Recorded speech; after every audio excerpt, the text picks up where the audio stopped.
Hello, Mr. Raven. So it was rather hot outside today, so I'm not actually outside in my backyard.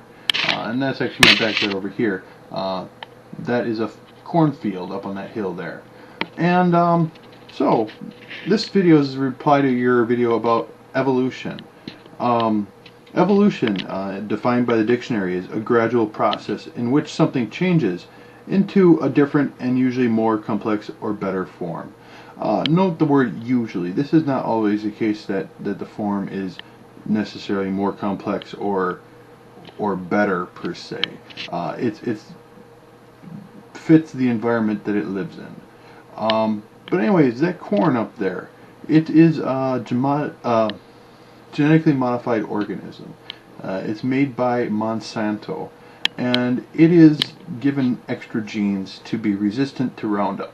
I'm not actually going to talk about the corn anymore past this point, but rather the weeds that grow in those fields. So, Roundup is a herbicide, and that corn over there, it's designed to not be affected by Roundup.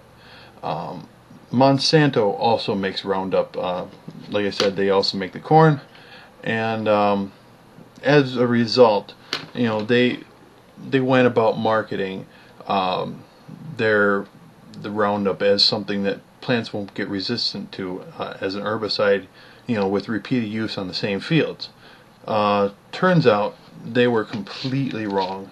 You can look online, and there's just a number of different weeds that have naturally gained a resistance to Roundup. And so this is a case of evolution. It's a gradual process in which something changes into something else, you know, that's different. The weeds, you know, that are its ancestors, they were not able to survive Roundup.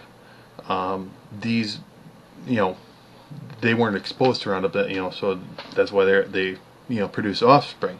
But these, some of its some of its more recent ancestors, these plants had you know, parent plants that were exposed to a little bit of Roundup, and as such, exposed to minor doses of Roundup, plants, instead of dying, they might not perform as well, but they'll produce offspring, and these offspring, you know, the ones that can withstand the Roundup better will produce offspring that will withstand Roundup better as well, compared to those that don't stand, you know, even a small trace of Roundup. As you know, that is the case. That field over there once was populated by plants that were not Roundup resistant. Now they are. There's plants in there that spray Roundup, no problem with them. So if this isn't evolution for you, I don't know what is. It fits the definition in the dictionary. If you want some other definition, maybe you should write a dictionary.